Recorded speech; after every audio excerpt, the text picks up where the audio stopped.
Tree Life. What's going on? We got episode number 34. You know what I'm saying? Today, I'm going to give y'all 5 reasons that I like my jig shirt, and I'll also give y'all 5 reasons why I don't like my jig shirt. I got a little list. It's not going to be in any type of chronological order or anything like that, but I guess we will start with the things that I like about the jig shirt, you know what I'm saying? All right, so as y'all know, this is the bike. It's a 06 GSXR-600. You know, y'all can go into other videos and kind of see, you know, a better in-depth review. I think I did a few videos on this bike already, so you know what I'm saying. But first on the list is comfort. You know, as far as like the riding style and the riding position and how you sit on the handlebars, it's a very, very, very comfortable bike to ride like every single day.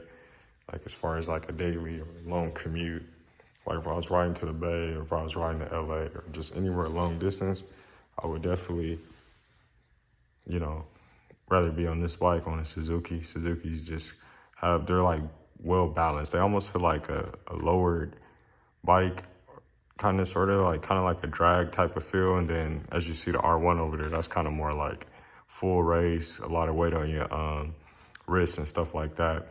This is you just gonna be, it's kind of like you sitting down on the couch. I feel like you're sitting on the couch the whole time. So I would say the comfortability on this bike, you know what I'm saying, even for your passengers, you know, I think I got the rear seat right here. So this rear seat compared to that rear seat, you know, these are way more comfortable, you know. So first on the list, this, like I said, this ain't in like no order or nothing like that. But first on the list is definitely comfort, you know what I'm saying? It's definitely a comfortable motorcycle. All right, and then number two on the list is that it's a 600cc motorcycle or street bike. You know, sometimes you don't need like that full liter power. 750 will be ideal. That'd be almost like perfect because, you know, to be honest with you, I race a lot of 750s, and obviously they were Gixxer 750s. That bike is pretty powerful, and it almost feel like I'm on my 03 R1, kind of sort of. I mean, as far as like the power, not the seating position and stuff like that, but those 750s is kind of really where they at and stuff like that.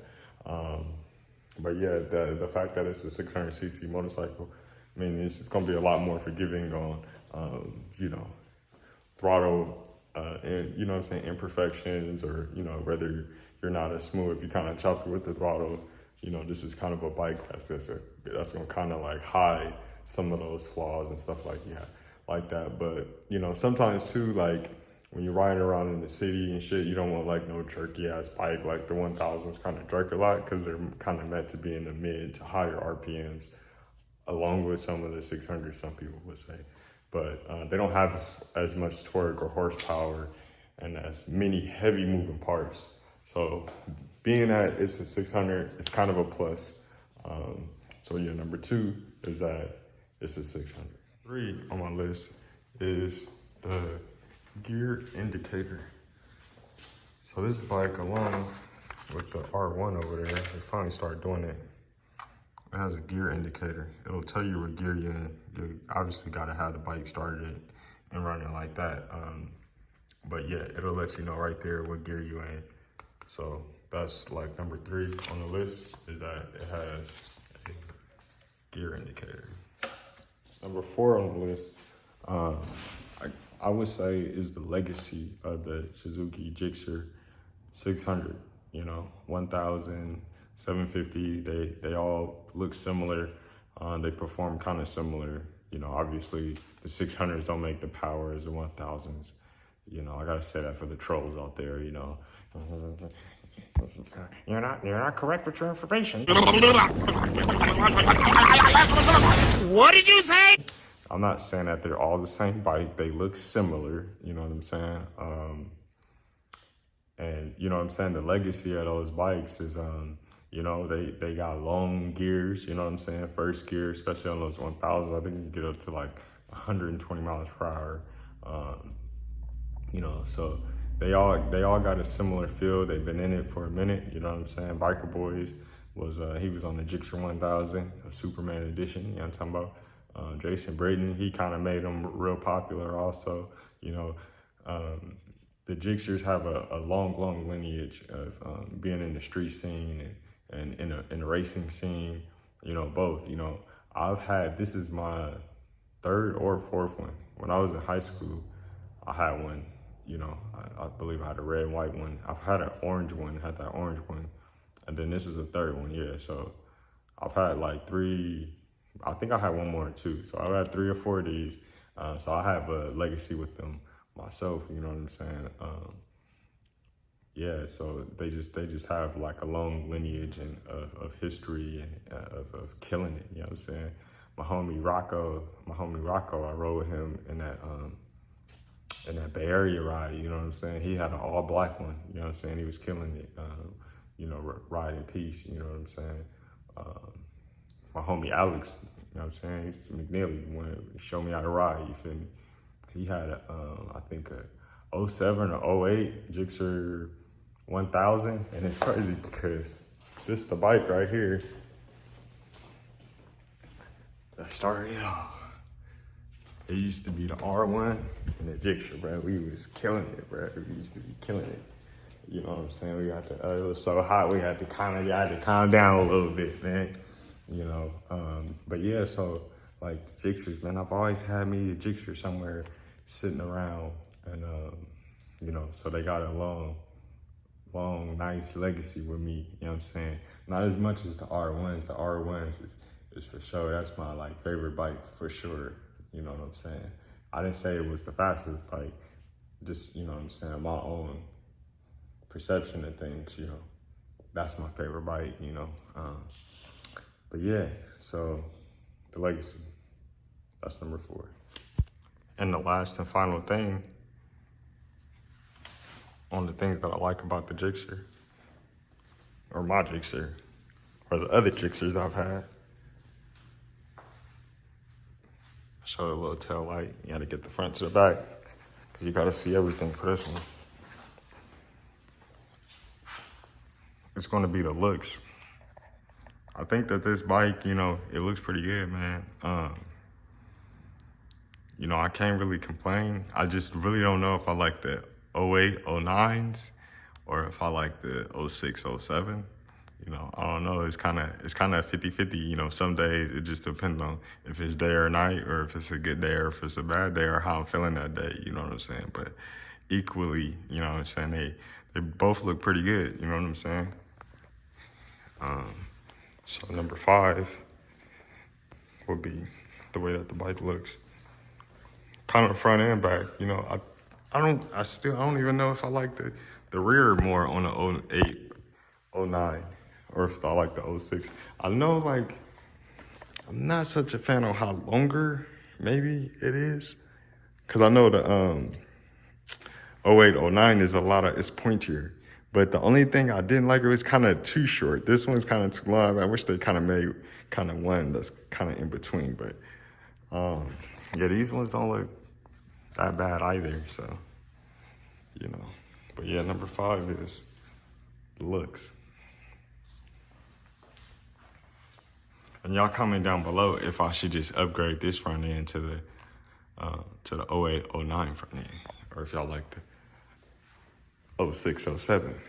Because I asked y'all that when I went to that Superbike warehouse, and I didn't get a comment on that. So y'all let me know which Gixxer front ends y'all like the most. All right, so now this part of the video, we're gonna get into the things that we dislike about the bike. You know, I'm having another seat. Number 1 on the list is braking. Why did I put braking? Oh, the master cylinder, especially. This master cylinder is a little soft. It's a little spongy. They did have like a TSV or recall, whatever the fuck, on them, and it has been done on this vehicle. I mean, on this car. Excuse me. Thought I was at work. I said TSV and shit. But it has been done on this bike, you know. But I think I'm definitely going to upgrade to like a Brembo, like master cylinder or something like that for sure. You know, I might even possibly run the same master if I can get away with it on all 3 of the bikes. Like I might grab a Brembo master that can work on all the bikes. So I'm probably gonna do that, and I got some brake pads coming, so I think that might be like the next video also. I think we might do like a brake install, front pads, bleed it again, I guess. Maybe not, I don't know.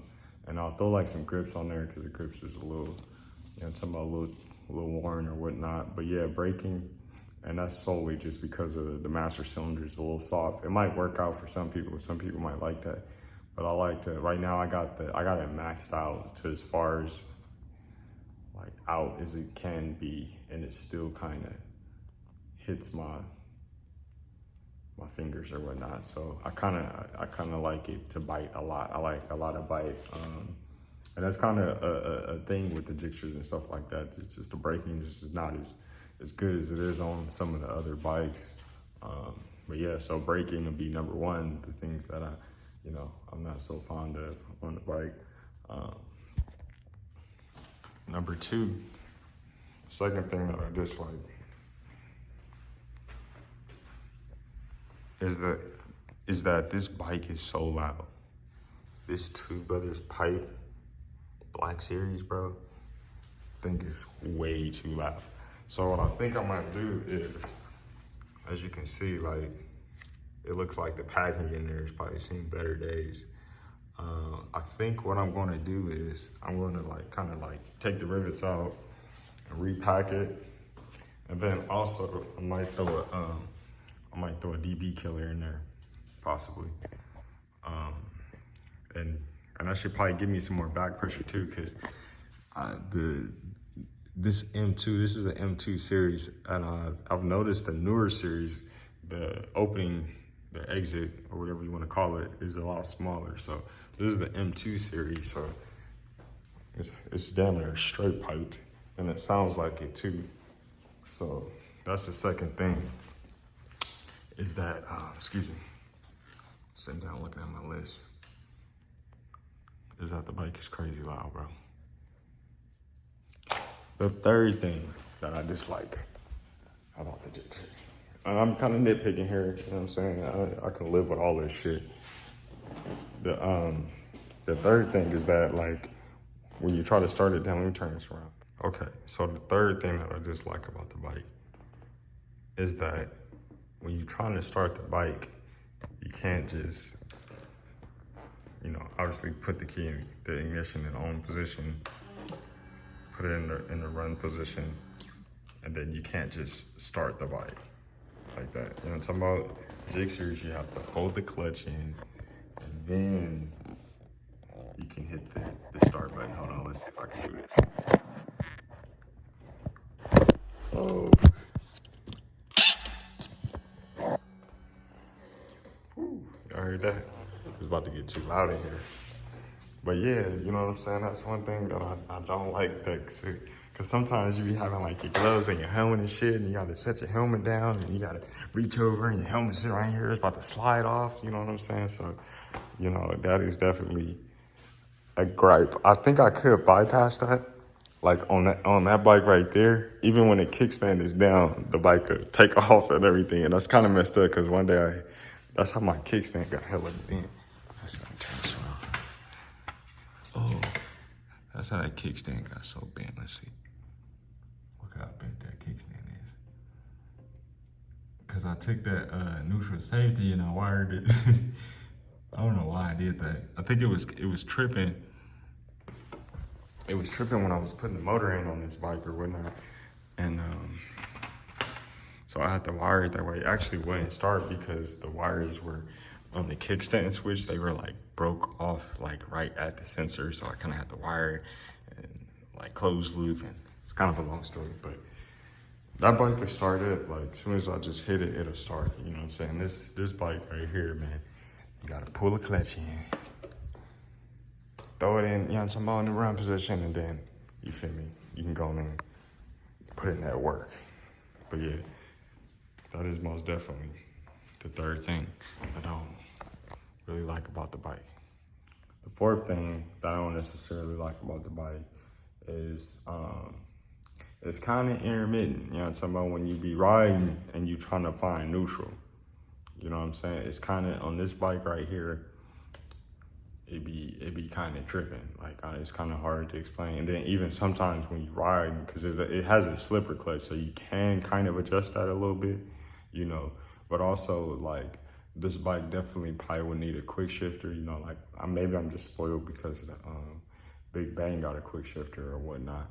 But like when you trying to like, I'll do clutchless upshifts and downshifts and stuff.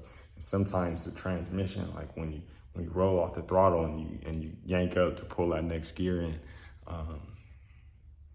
you know, it gets stuck, bro. It be binding and stuff like that. And I feel like sometimes, like if you racing, bro, that'd kill you on some time or some temps or something like that. So whenever I'm racing or something like that, like I said, racing, like you know, at the street, like, you know what I'm saying, somebody pull up on you, you know what I'm talking about, you want to pull off, you know what I'm talking about, you want to pull off. You know what I'm talking about? So when you want to pull out, you know what I'm saying, you just got to make sure that you put it in gear like a man, you feel me? Don't be granny shifting that motherfucker. So this is definitely a bike that you don't want to be granny shifting. Make sure like when you shift with intention, you feel me? And you're going to be all right. No baby shifts, no granny shifts, and you're going to be all right. You know what I'm talking about? Just be nice and deliberate when you shift, because these jigs are needed. You know what I'm talking about? These jigs are needed. You know what I'm talking about? And then the last and very least thing, and it's probably the first thing, and it's the first thing I had to do to even get this bike to run, or actually it ran, but so I can actually comfortably ride it without having to cut off or not worrying about it wanting to not start on me, or, you know, being stranded or whatever, is the stator and the rectifier. I actually need a relocation for that, which puts it out here, because right there where it's at, it's too close to the radiator and next to the headers, and it creates a lot of heat right there, and it makes the rectifier fail, which messes up the wiring, which kind of shorts out your stator. And yeah, so the whole stator, rectifier, the location of that thing, the newer bikes, they actually come right there, and they sell a lot of kits to put them there. So Suzuki kind of got better throughout the years. They kind of put them there. This is the first generation one. So, you know, I've already had to address that situation. But yeah, you know, it wasn't much of a problem for me because, you know, I kind of know about it. I knew what was going on. I was able to get the bike at a really good deal and just address the problems that the bike had. And yeah, but last and very least, most GSXR owners, or if you don't know, they have problems with the Stator Rectifier. So, you know, you need to relocate that and inspect your whole charging system and make sure that everything's okay. And yeah, you know, so you can just be on top of that before you get stranded somewhere. But that's almost with any bike, because I've changed the stator. I put an RM stator in that bike too, so. And I'm damn near about to just buy one to have on standby for that one, because I had to do like 2 or 3 of them on this bike, on other people's bike. So yeah, that's gonna conclude this video. You know what I'm saying? That was 5 things that I like about the GSXR, and then 5 things that I don't like about the GSXR. You know, as far as the giveaway, you know what I'm saying? We're gonna open up the giveaway again when we can get more people to, you know, comment. Maybe when we get to 200 subscribers, you know what I'm saying, I'll be feeling myself again, and I give y'all another shot at it. You know, I think what I'm gonna do is the people who did the giveaway the first time, those few people, I think it's something like 4 or 5, maybe 6 of y'all, I'm gonna put y'all name in there twice, or maybe 3 times. You know what I'm saying? Maybe 3 times. Yeah, I'll put y'all name in there 3 times just because y'all have to wait and stuff like that. But I just want to do like a real giveaway, man. I don't want to feel like I'm just, you know, I just want to feel like I'm doing a real giveaway and there's enough people in there and, you know, stuff like that. But yeah, this is how we're going to do our videos now. You know what I'm saying? I'm going to try to do like a lot more videos, do them more quickly, get them in and out, you know what I'm saying? More raw, you know what I'm talking about? So y'all can see how I'm be feeling and how I be talking and what's off my dome, you know what I'm talking about?